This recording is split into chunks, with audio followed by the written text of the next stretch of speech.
Good morning, everyone. Good morning. What a delight it is to be here together in Harlem, surrounded by so many soccer, football fans of the world's game, as we make an enormously exciting announcement. And I want to echo our World Cup czar, Maya Honda's acknowledgments of the CEO of FIFA World Cup 2026 NYNJ host committee, Alex Lasry, who's here with us. We have our World Cup czar, who has been intrepid in her fight for the fulfilling of a vision of this tournament that would match the magic that we know it can create. And I want to acknowledge also New York's very own Tim Weah, who's here with us. It is such a pleasure to have you, truly. Truly, a star, not just in this city, not just in this country, but in the world, and to be here with you, it is just such an example of what we want this tournament to be for New Yorkers. I'm proud to also be here with our city councilman of this district, City Council Member Yusuf Salam. Our city council member all the way from Southeast Queens, Sylvina Brooks Powers. And I want to also acknowledge the leaders who are standing alongside us, who are here with us, who are both leaders in our own administration, but also leaders across the city who have been organizing for the city we deserve, building the city we deserve, and also many of whom represent the African excellence in this city that we deserve. And with that, we also want to acknowledge Harlem Tavern for hosting us here today. It's truly a pleasure. And I have to say, as someone who grew up not too far from here, it's lovely to be back at Harlem Tavern. I used to come here to watch soccer sometimes. Now it's great to actually be here to talk about it with all of you. And, you know, as I've gone through everyone that we're acknowledging, I just want to take an extra moment about Tim Weah, who's here with us, who is someone who cares deeply about making the World Cup more affordable, and someone who has given a platform to what so many have been talking and thinking about across the city and across this country. And I want you to know that everybody here in this city is going to be cheering for you in this tournament. We are so excited, truly.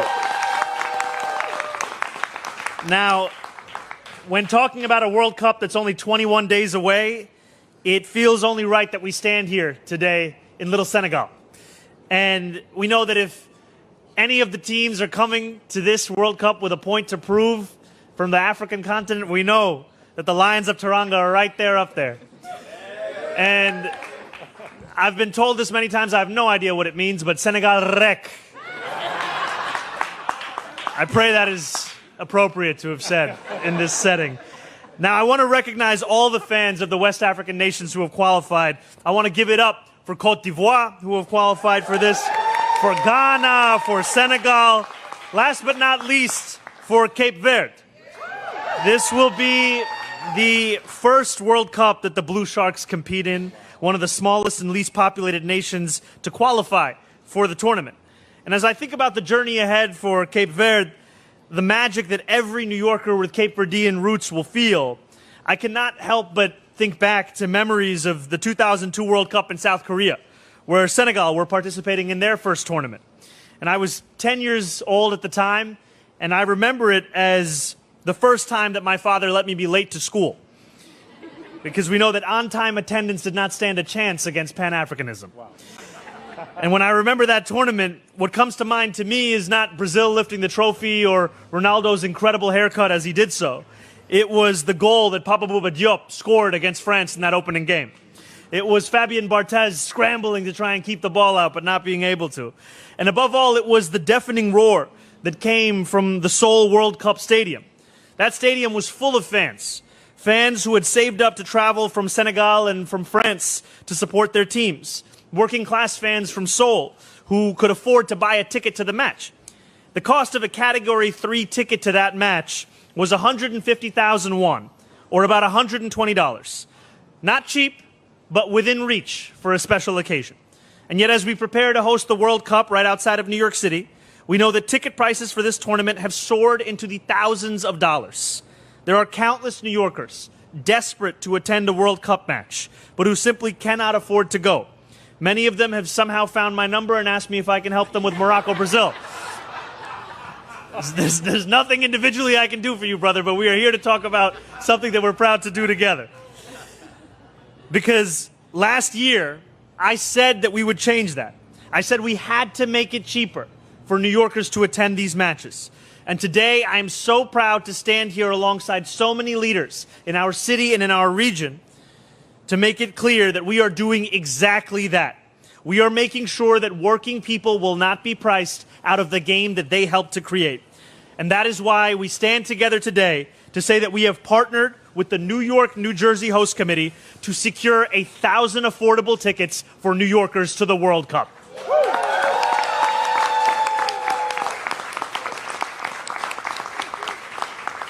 These 1,000 tickets are going to be split into batches of 150 tickets for each of the 5 group stage matches and 2 knockout round matches in New York, New Jersey, and tickets will cost only $50.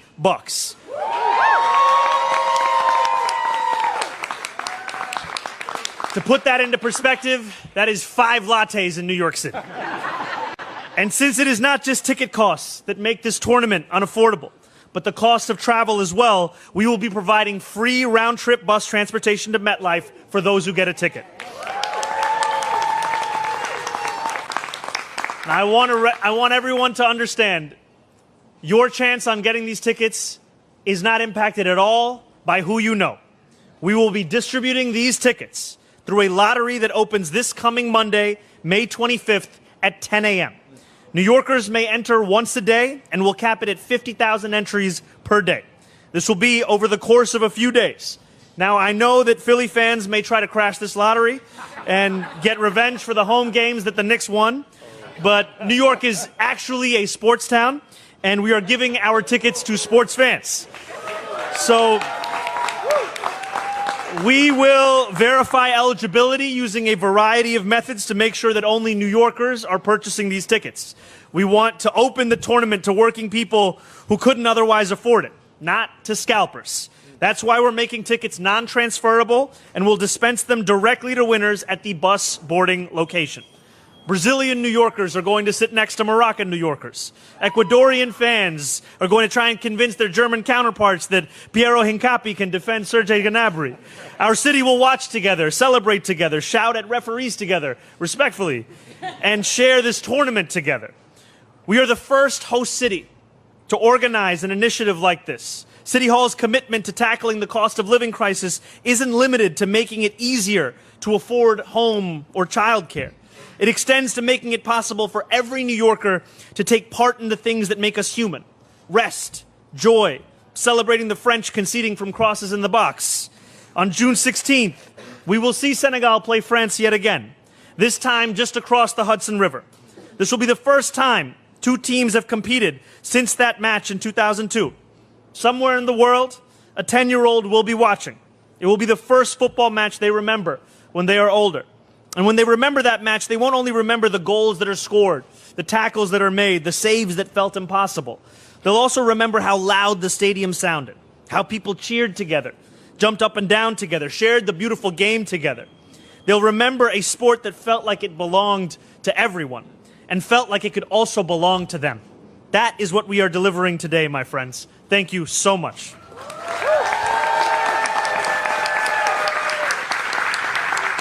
Now, I know that our World Cup czar is emceeing this, and I will allow her to emcee the rest of this, but I do want to just take the privilege for this next individual, because truly this is a day that is only possible thanks to the partnership of the host committee.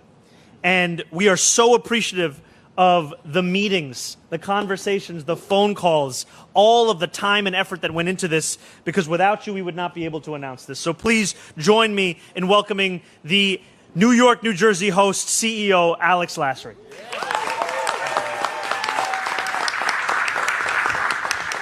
Well, thank you, Mayor. This is a truly exciting day for the host committee, for the World Cup, and I think for the region. I really want to start by thanking the Mayor for his continued commitment to making this World Cup as accessible across our communities as possible. From the beginning, even before he took office, him and I spoke about the need to make sure that this World Cup was affordable and accessible to all New Yorkers. And today, the mayor is delivering on that promise, and we are excited to be a part of this and stand with him as he makes sure that all New Yorkers are able to experience the game that we love. I also really want to thank Maya Handa, the czarina of the World Cup. for all that she's done.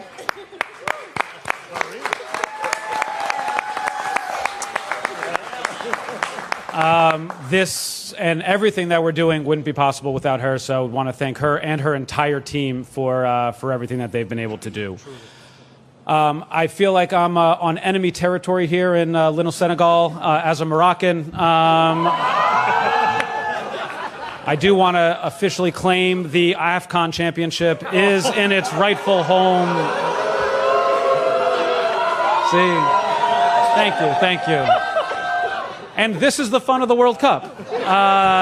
This is what it's supposed to be about. It's why we are so excited to make sure that New Yorkers are able to participate in what is going to be an exciting time. In just under 3 weeks, we will be welcoming the world to our shores. We're expecting over 1 million people to come, over $3 billion of economic impact, and we have always strived to make sure that the experience all across the region, whether it's inside the stadium or outside, was going to be fun, affordable, and accessible. And today, being able to announce the fact that we'll be able to provide 1,000 New Yorkers the chance to go to these games in an affordable and accessible way is very exciting and something that we cannot wait to see the winners of this and to be able to participate in this.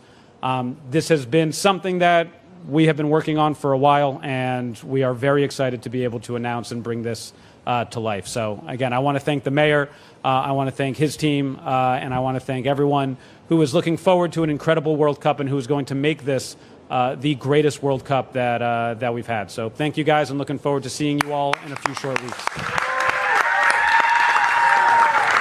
Thank you, Alex. And we'll echo thank you so much to the host committee. And now I want to welcome U.S. soccer star Tim Weah. Thank you so much.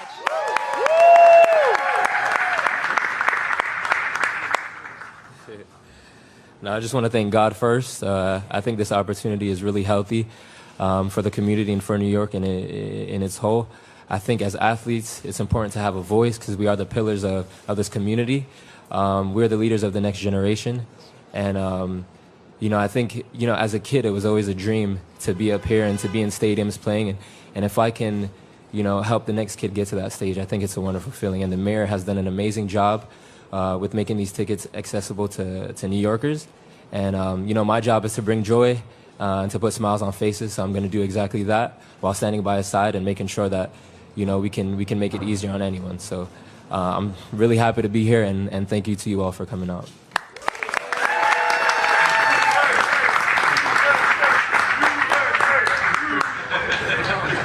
Now we want to welcome CM Yusuf Salam.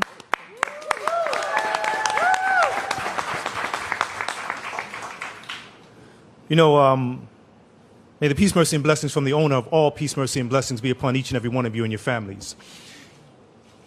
I was standing here, and it really was a moment for me because as a child, of course, everybody wanted to be Pele. And back then, I used to write hip-hop songs about kicking my soccer ball all around the USA. And of course, having that joy interrupted by going to prison and being laid dormant for years, decades, in fact.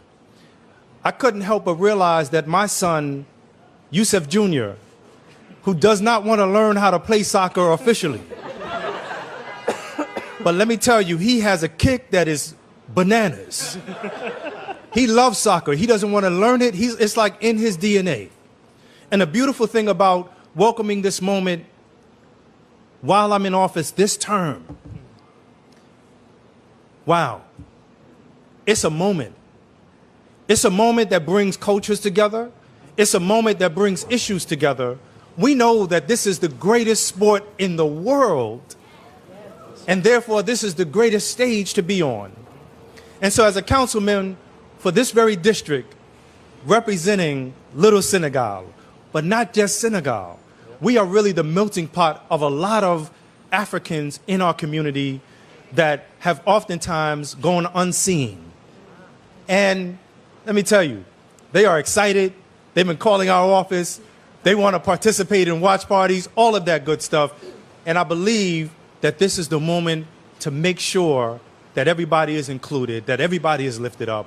And I'm just honored to really be here to say a few words So thank you, and may the peace, mercy, and blessings from the owner of all peace, mercy, and blessings be upon you and your families. Thank you. Thank you so much. And now, representing the Rosedale Rockets, we want to welcome Councilmember Brooks Powers. And good morning, everyone. It is such a pleasure to be here standing alongside Mayor Mamdani, as well as our Zarina, I think we've coined her now, Maya. I love the term. As the young kids say, clock it. That's what they do these days. But it is truly a full circle moment here to be a part of this announcement, where in New York City, where we see the rising cost of living has continued to push out many families from the city of New York, we now have a mayor that has centered that conversation unapologetically. And from every corner and every conversation, it is front and center, including ensuring that New Yorkers can enjoy sports, right? We want to make sure that when we host these major sports events, that New Yorkers can be able to take full participation as well. And we know that soccer and what some people may call football, like in my parents' native land of Jamaica, West Indies, we know how passionate people are about sports, and as it was said before, how people come together. And it's such a joy to have one of our own out of Rosedale representing the Rosedale Rockets in Timothy Way. I know his family is here on this side, his proud uncle, Michael Duncan, his mom is here. This is a family celebration for the 31st Council District, and we are going to be rooting for our team all the way through and for all of the players that are bringing center stage an amazing sport. So, Mr. Mayor, thank you for continuing to center affordability and for making it attainable for 1,000 people in the city of New York. Thank you, everyone. Before we open it up to questions, I just want to take a moment to recognize all of the different jerseys that we have here, because it just gives you a glimpse into what this tournament means to New Yorkers, right? We have the Egyptian national team represented over there. I see the Tanzanian national team. I see the Ugandan national team, the Kenyan national team. We have the Moroccan national team. Brother, what we got right here? Eritrean national team over here. But we got Bangladesh over here. Kemonaso. We got Cameroon. We got to take this. 22 years I waited to put this on. So it's been a long time, and I just think, you know, what you can see and feel in so many New Yorkers are the memories that we have of World Cups from our youth. You know, I remember being a young kid in Kampala, Uganda, picking up a copy of the New Vision newspaper, the Daily Monitor newspaper, looking for the coupons that if I collected 8 of them, I would get a limited edition World Cup ball from the nearby gas station.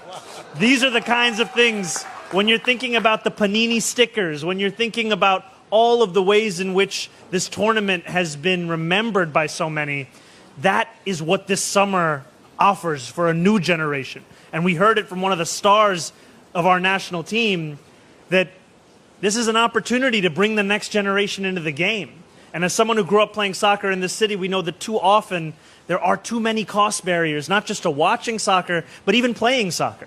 And we want to make it as easy as possible for the world's game to be enjoyed by everyone across the 5 boroughs. So I just can't thank all of you enough for being here. I know now we will open it up to some questions. All right, thank you. We're going to take some on-topic questions first about the announcement. We'll start with Catherine, and if you could just speak up a little, thank you. Hi there, Mayor. Hi, how's it going? Wondering if you can talk about the application process, what it's going to look like, if there are questions, why people want to attend, where they live, that sort of thing, and then also how the 1,000 tickets are going to be, how the winners are being picked out of those 1,000 tickets. So I'll just go through kind of the overall of it. So these are 1,000 tickets. They'll be split into batches of 150. Those 150 will be for the 5 group games and then the 2 knockout round games in New York, New Jersey. Now, this will be open starting Monday at 10 a.m. until midnight for 6 days. You can sign up once a day for the lottery. We are capping each day's signups at 50,000. The only people that can sign up are New Yorkers, and we will verify that they are New Yorkers through a process that we have full confidence in. Each of these tickets will be $50.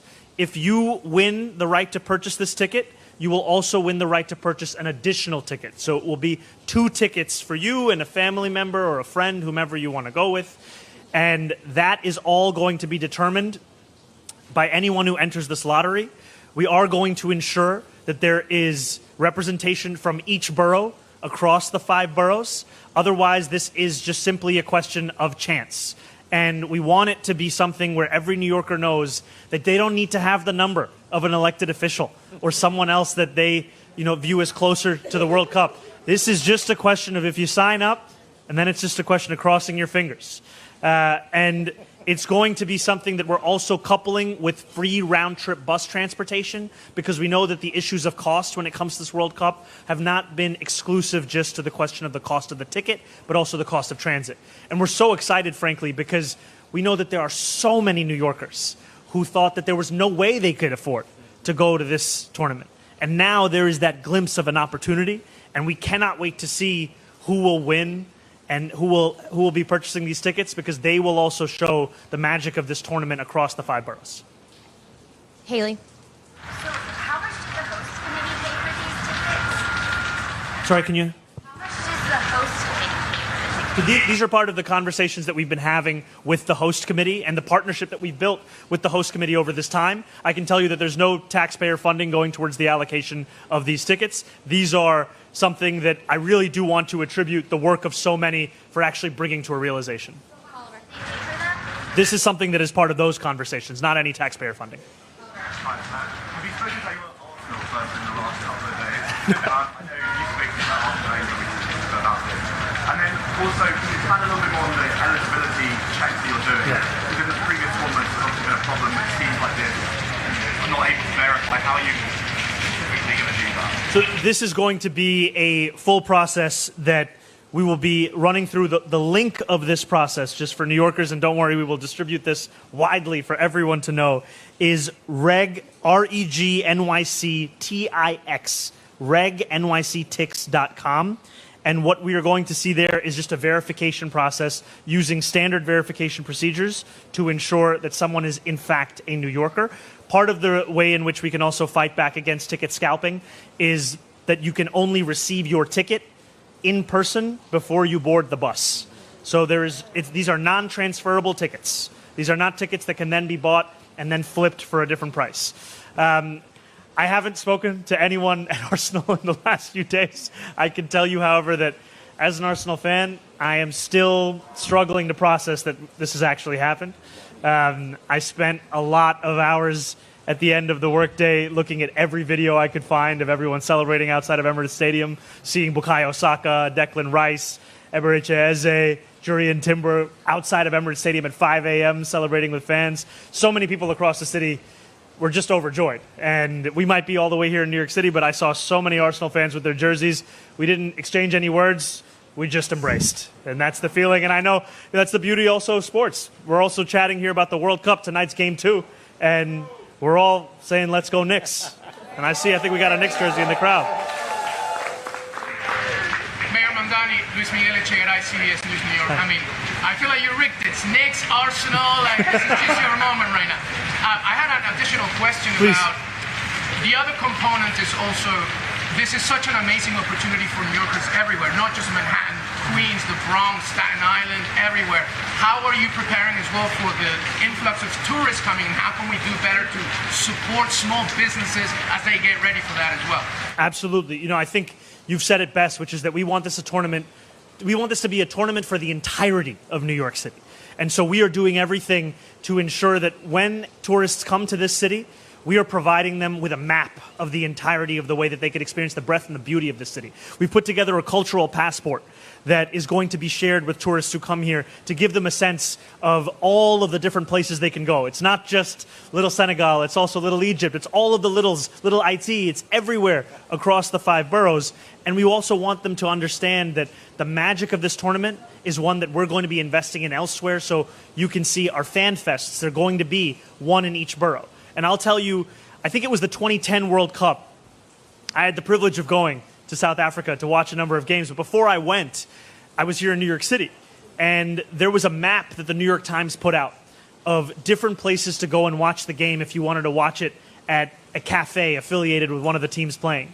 The experience, it's just fundamentally different. That's what we want to unlock for so many here. We want this to be, as we heard from Alex, not only an economic opportunity for the region as a whole, but also for those small businesses. So that cultural passport we're incredibly excited about. We're going to be rolling out additional things in the days and weeks to come to keep people going everywhere.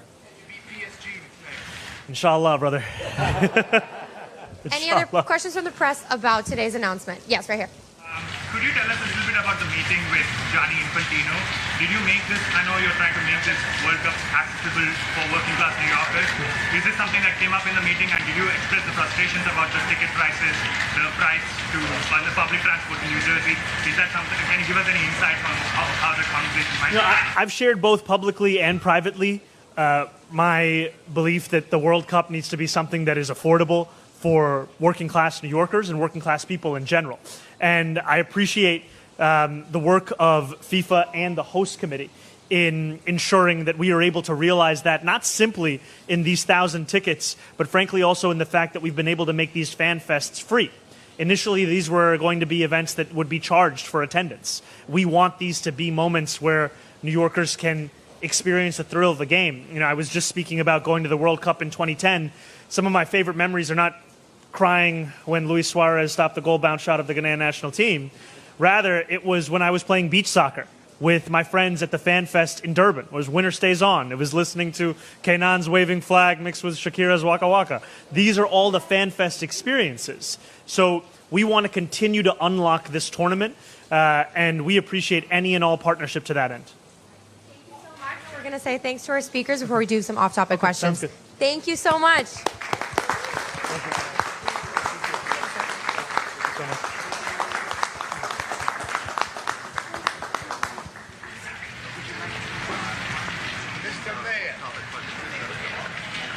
Mr. Mayor, may I speak to you? I'm sorry, so we'll do a few more questions from the press and then we'll make some time at the end. We're just going to do the press first, brother, and then we'll go. Thank you sir. very much. We're going to start Kelly over here. If you could speak up. Hi, how's it going? Doing well. Sorry, related to the? Okay.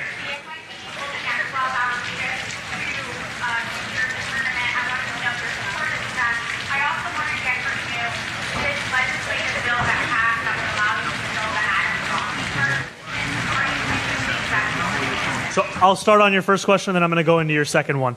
On the first, we're talking about a summer here that is generational in many ways, not only in our city's hosting of the World Cup, but also the 250th anniversary of our nation that will be celebrated across a number of different events at its highest point on July 4th. And I believe that any and all preparations the police are taking to that end are important, they are necessary, because what we want is not just that this be a fun summer, but also that this be a safe summer and this be a summer that we are fully prepared for, and I am confident in the preparations thus far. And to your second question about...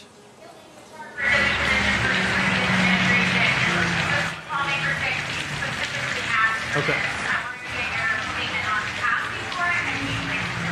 So when it comes to the Charter Revision Commission, my administration and law department are continuing to consider all options. And we know that in Albany we are reaching the finalization of this budget, and that will be part of the consideration as well. Thank you. Joe? Mr. Mayor, how are you? How's it going, Joe? Good. Just a quick follow-up. So this specific option seems like it's on the table for you.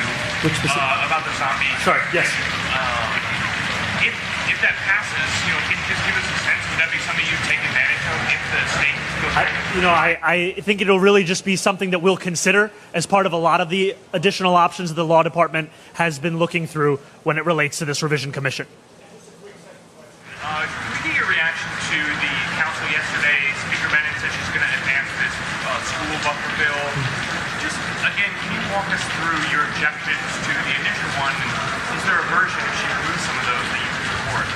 My objections to 175B were grounded in constitutional concerns around the legislative language of that bill, as well as concerns that were raised by organized labor and a number of community groups across the city around the impact that it would have to their work, whether it be their organizing or their mobilizing, and a desire to both ensure that students are safe to access in and out of educational institutions, and also that protest is sacrosanct, and a worry that the definition in some of the language was so sweeping that while we were ostensibly discussing educational institutions, it could also incorporate libraries, museums, teaching hospitals, things of that nature. When it comes to any new legislation, I haven't seen any specific language, and I would have to review that before coming to an assessment of it. I look forward to doing so, and I would also share that my commitment is to ensuring that this remains a city where students are safe as they go to learn,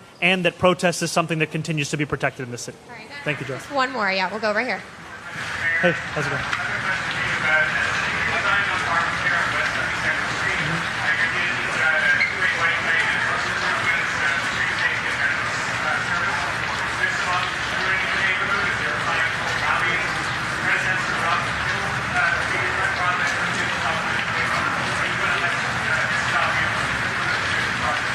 You know, I've made very clear to our DOT that I want our streets to be the envy of the world.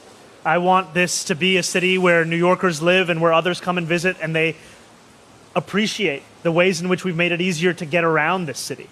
And so that is a directive I've given. I think the proposals that our DOT continues to put forward across the 5 boroughs are ones that help to realize that. And I'll also say that that isn't actually an entirely separate topic from that of the World Cup, because we're also looking to make a number of investments in our street infrastructure that will be ready in time for the tournament, but will also last for weeks and months and years to come.